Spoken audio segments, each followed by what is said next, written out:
Hello folks, welcome back to our recorded lectures for HI 237. This is We Need a Hero, the Viking Siege of Paris and the end of the Carolingian dynasty. So we will get to the siege, but it really has to be seen in context. And things change very dramatically for the Carolingians in the late 9th and early 10th century. Their relationship with their visitors from the north starts to change as well. We start to see an entirely different sort of Viking problem in Francia. Not unexpectedly, just as they had in the earlier decades, Frankish politics continued to play a very significant role in how the Franks experienced the Viking raids. Alright, so Charles the Bald. By the way, Frankish kings have the best nicknames, they really do. He occasionally bites off more than he can chew, and he inherited most of the Middle Kingdom from his brother Lothar.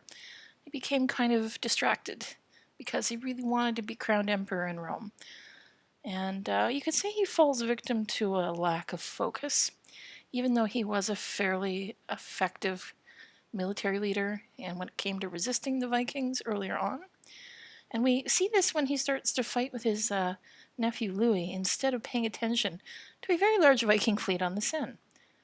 Now, he also unintentionally created rivals to himself by raising the family that would eventually become the Capetians to power. Now, here's the ironic thing. Where did this source of this family's power come from? Well, success against the Vikings. Now, the first member of this family to come to the attention of the historical record is a fellow by the name of Robert the Strong. His family history is a bit unclear.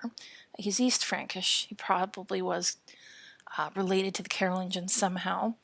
He was made Count of Anjou in 861 by Charles and given control of northwest France, otherwise known as Neustria. Now, when Charles made his son Louis the Stammerer king of Neustria, Robert was shuffled elsewhere, but eventually put back in place because honestly nobody else could do the job so well. And this was a bit of a concession on Charles's part because Robert had actually rebelled briefly against Charles, just, because he didn't like being jerked around effectively. Now, he actually died in battle against the Vikings in 866.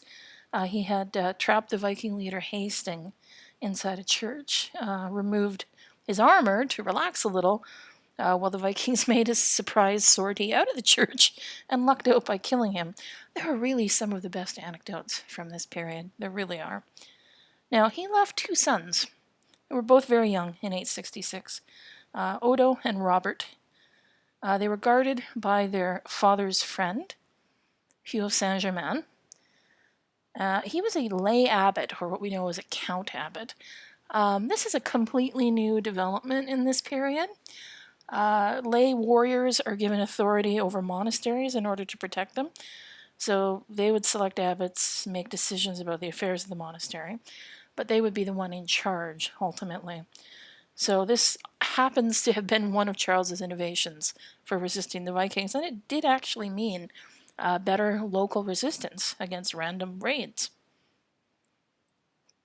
Now, after Charles's death, the attacks step up, and for 13 years there is very, very heavy raiding, far more intense than anything Francia had ever seen before.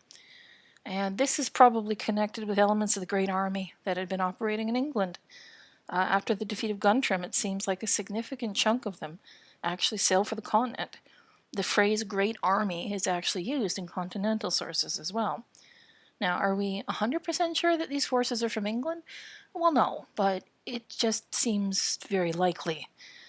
We've noted the back and forth movement before, and the intensity of their efforts supports the idea that they were used to much more than simple raiding. So these Vikings become a problem in the northern part of the Frankish realm between the Seine and the Rhine rivers. They move up river valleys, they attack cities and monasteries, and this is the heartland of the Frankish kingdoms, essentially. There are a lot of key cities and church establishments raided and sacked, and a number of very important people were held to ransom for colossal sums of money. And all of this is doing very bad things to the morale of the Franks. Now, Louis the Stammerer, Charles's son and successor, ruled from 877, but he was very unhealthy. He actually did stammer, by the way. He relied very heavily on Hugh of Saint-Germain because he himself wasn't very capable. And, despite that, He's not resisting the Vikings effectively. His own realm is coming apart. Major nobles were refusing to acknowledge his authority, or sometimes outright rebelling against him. And we have to talk about cause and effect here. I mean, did the increase in Viking activity help this along, or was it a response to the king's inability to defend them against the raids? Hard to say. Could be either, could be both. He had to eventually partition the empire between him and his cousin, Louis the Younger, in 878. Basically, this was an east-west split. And he died in 879, not having left much of an impression. His sons faced much the same problem. Louis the Younger kept the east. Louis the Stammerer's sons, Louis III and Carloman, took the west and the south respectively. The youngest, who was Charles, was a baby and got nothing. Now, because Frankish nobles supported one or the other of the sons while the succession was being settled, it's suggested that this actually left the coasts vulnerable to Danish attacks. Now, this doesn't mean that there was no Frankish resistance. Probably the most famous of the battles in this period was the Battle of Saucourt, where Louis III successfully defeated the Vikings in a pitched battle. As I mentioned in the last Frankish lecture, pitched battles don't often happen between the Vikings and the Franks, and when they do, they'd never go particularly well for the Vikings. This is the Carolingian army. They have been training cavalry since the time of Charles Martel. So, this is something that Vikings generally wanted to avoid a lot. We actually know of this battle because of an old German poem, the Song of Louis, that celebrates his victory. Now, despite his famous victory, Louis III dies in 882. Basically what happened, he was out riding, he spotted a young woman that he decided he was just going to have. He chased her on horseback into a house, didn't get off the horse when he went through the door, hit his head on the door frame, and killed himself. That's one of those things that it just has to be true. Like, no chronicler would ever have written something so ridiculous. It is too ridiculous not to be true, effectively. His brother did have his own victory against the Vikings later that year, but he died 2 years later, very young, after a hunting accident. And in medieval terms, always put quotation marks around hunting accident, just because, you just never know. Now, of the brothers, this left only Charles, who was still only 5. And at this point, the central Carolingian administration in the West is effectively dead. There are very few royal capitularies, very few coins being minted. Even under Louis and Carloman, the kings tended to stay home rather than travel. The local magnates just did whatever they wanted.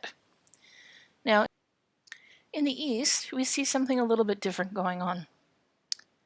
Now, when Louis the German had died in 876, the kingdom had been divided between his 2 sons.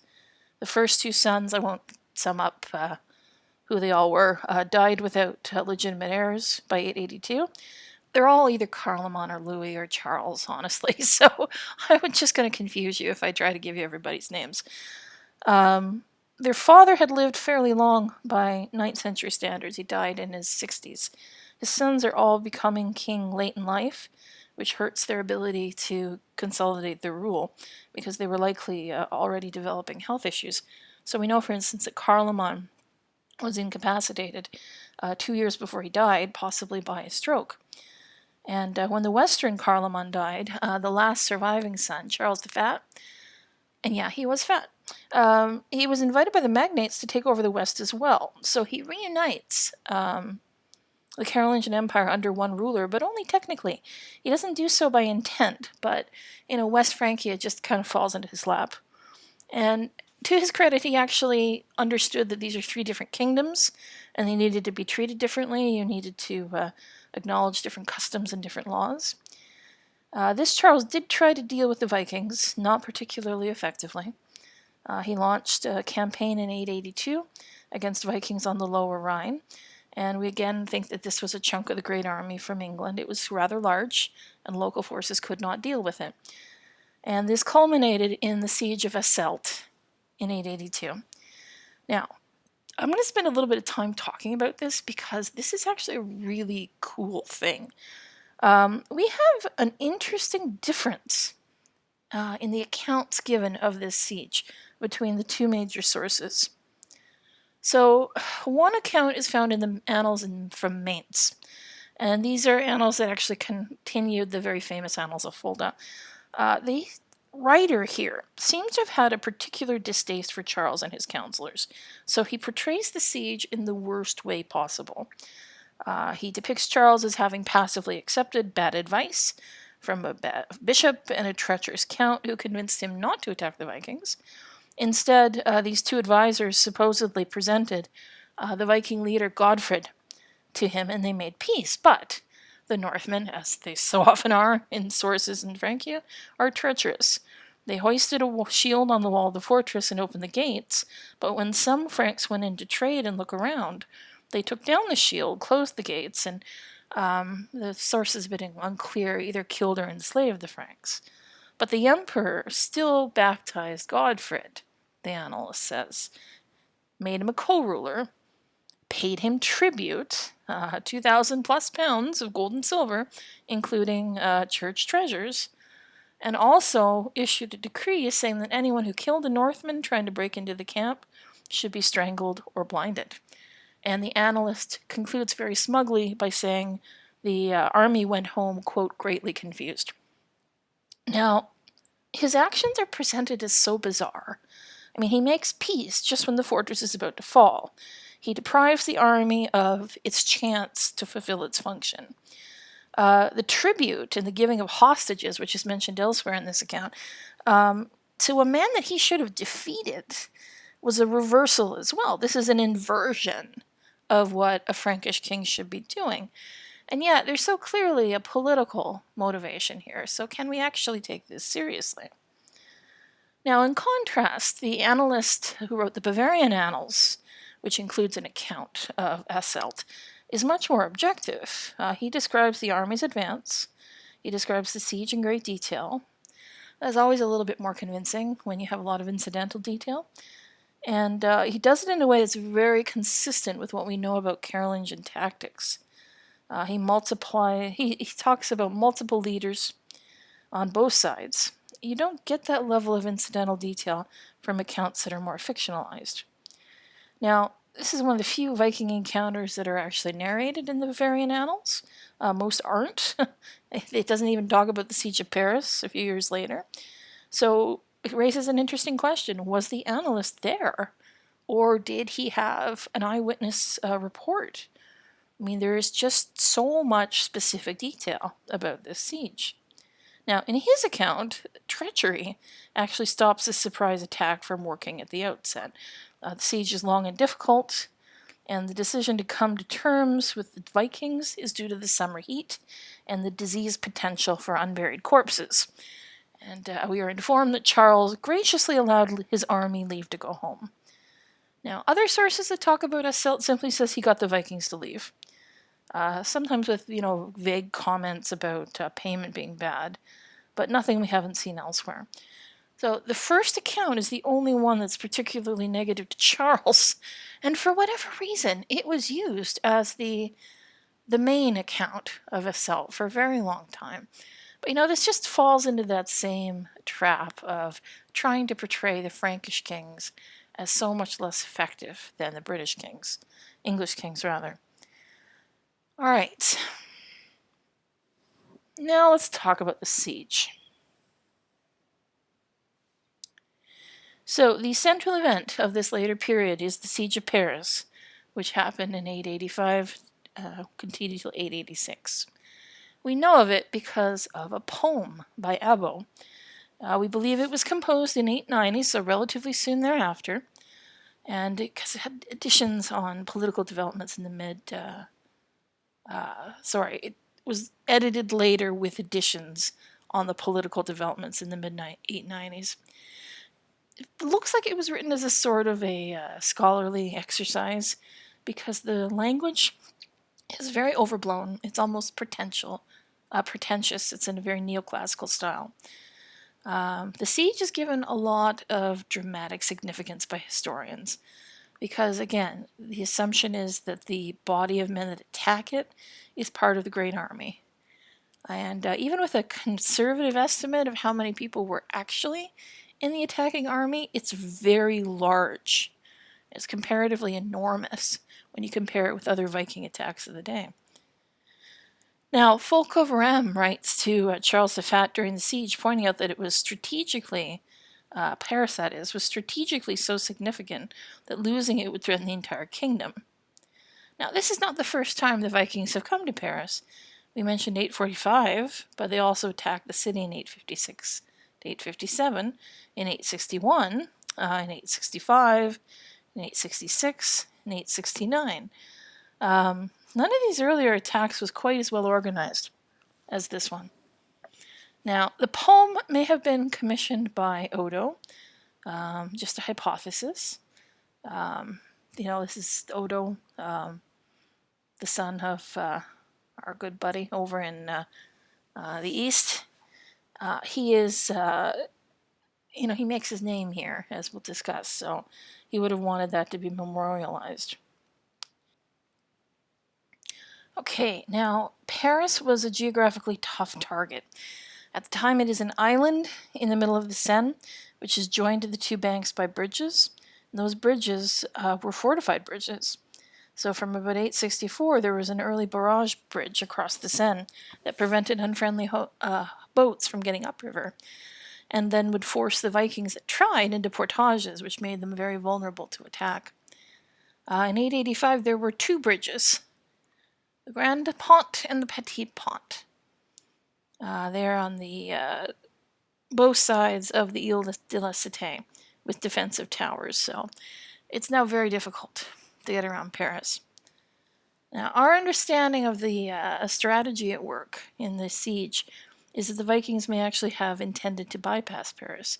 The Parisians decided to defend the city instead. It kind of explains the odd little bit from the poem where Siegfried, the Viking leader, actually asks for permission to go upriver. Now, the bishop of the city had personal experience with the Vikings. 25 years earlier, they'd captured him and held him to account, so he may not have trusted Siegfried to keep his promise. Now, what were the numbers of the Vikings? So, we gotta say that the 40,000 on 700 boats plus is probably just an exaggeration. The most generous estimate I've seen is actually 5,200, which is based on the usual attempt at calculating men per boat. But that would still have required a lot of foraging off the land. That might explain why their progress up the Seine was so slow. But even that's a bit of a stretch. Another estimate I've seen is 85 ships and 2,000 men, and it's just impossible to know for sure. So the goal of the Vikings was to destroy the defensive towers so that they can force their way past the bridges. At one point they actually do try to burn the tower, but the wind changes and smoke blows back on them. According to Abo, they were ridiculed by their wives when they retreated and forced to go back to the fight. Now, in the end, once the Vikings settle in for the siege, winter flooding destroys one of the bridges. The Vikings are allowed to raid past Paris as a result, but instead they stick around and continue to fight. The Parisians still have the ability to attack the Vikings on their way upriver via the tower. Now, Siegfried suggests a token sum, 60 pounds of silver, for him to lift the siege and be on his way. The Parisians refuse to pay tribute, and they stay stalwart even when their bishop dies, likely of plague, which was a huge moral blow. He was an experienced military leader as well as a general. But the Vikings are actually said to have suffered many more casualties. This is a winter siege, too, which is never a comfortable thing in the Middle Ages. Siegfried finally does choose to abandon the siege. Now, Odo, who was the Count of Paris at the time, left the city to try and get the emperor to help. He had to fight his way back in. It's a very famous part of the poem. Like Gandalf in The Two Towers when he shows up at the dawning of the day and he's all in glowing white. Think of that with Count Odo, except in, plate armor. Um, well, not plate armor, but something impressive, right? It's a very Hollywood moment. There are a lot of Hollywood moments in the siege. If we had more time, I would tell you about them. Now, Charles does arrive, but he doesn't arrive until almost the end of the winter. And, no, sorry, well after that. We're into the next year now. The remaining Vikings saw the size of the army and scattered, but the siege was not lifted, and some Viking groups were already raiding in Burgundy. We're not clear on why some of them stayed when Siegfried left. It's likely that this was not a particularly well organized group. We've seen the Great Army go to pieces at other times in England, and that seems to have been what happened here. We don't have their viewpoint on any of this, of course. Charles paid them, however. He paid them 700 pounds of silver to leave Paris. And the Parisians were so outraged that they refused to let them sail past Paris, and the ships had to be carried overland. They were not happy with Charles. Now, Charles had to recognize Odo as his chief commander against the Vikings. His star was basically in the ascendancy. And that spring, Charles also paid the Vikings to leave the Seine. Add that to his earlier attempts to pay them off, and now you've got an ongoing trend. It was not one that made his people love him. I just wanted to show you this. It's a quick image that somebody created of just what Paris would have looked like at that time. So you can see the bridges, for instance, and the number of the churches are marked as well. But as you can see, it really made for a difficult tactical problem for the Vikings. Alright, so what happened at the end of the siege probably made the Parisians think that Charles the Fat got what he deserved when he was deposed in 888. Now, he'd probably been ill at the time. One source tells us that in 887 he underwent a trepanning operation to cure his headaches. That's where you drill into somebody's head, and that probably caused a stroke. He died not long after he was deposed, and he had no legitimate heir, even after 20 years of marriage. Now, in terms of defending against Viking attacks, the problem for the Western Franks was that Charles had always been an Eastern king. Resistance against the Vikings in the east worked very well because it was close to his power base, but the west was simply too far away. So the nephew who deposed him, Arnulf, was elected king in the east, and who should be elected king in the west? But our friend Odo. Now, Odo was beloved for his defense of Paris. As king, he was actually crowned twice. The second time they did it at Rheims, which was Remigius's old see where Clovis had been baptized, which made Odo feel much more secure. But he was less impressive as a king than he'd been as a count. The process of political fragmentation that had been happening in the western part of the kingdom had gone too far to reverse. Too many royal estates had been granted to other people. The position of the king had been badly undermined. Too many powerful nobles are creating their own local power bases. I mean, he had no control over areas like Aquitaine, even from the beginning. This is the beginning of what we call the era of the reguli, or the principalities, in Francia, the kinglets, if you steal the word from the Annals of Fulda. There are many princes who basically rule their own territories, so Aquitaine, Flanders, Burgundy. The king is only able to intervene through the princes. He's a symbolic figure. And sometimes he's a war leader, but not an actual center of authority. He does defend the kingdom as much as he can against the Vikings. There were 3 major victories in the late 880s, but he becomes less successful in the early 890s, including a major defeat in 891. Now, because his military skill was the only thing he really had going for him, what happens is that the archbishop sets up the youngest son of Charles the Bald, Charles the Simple, as king against him, and this provokes civil war. What do you imagine the Vikings did? Well, they were as opportunistic as they always were. It wasn't all terrible for the Franks. I mean, Hastings' army left in 892, not because of the Civil War, but because of, famine and disease. They went back over to England and harassed Alfred some more. We know how that ended. Now, Charles and Odo came to an agreement. Charles would succeed him as king, but Odo's brother, Robert, would keep most of the lands Odo had possessed. Now, Odo died at age 37. He'd had a fairly stressful life, all things considered, and Charles is recognized as king. Now, that sort of figurehead status of his was very problematic. He had no real ability to keep Western Francia from deteriorating further into a group of independent principalities. He tried his best.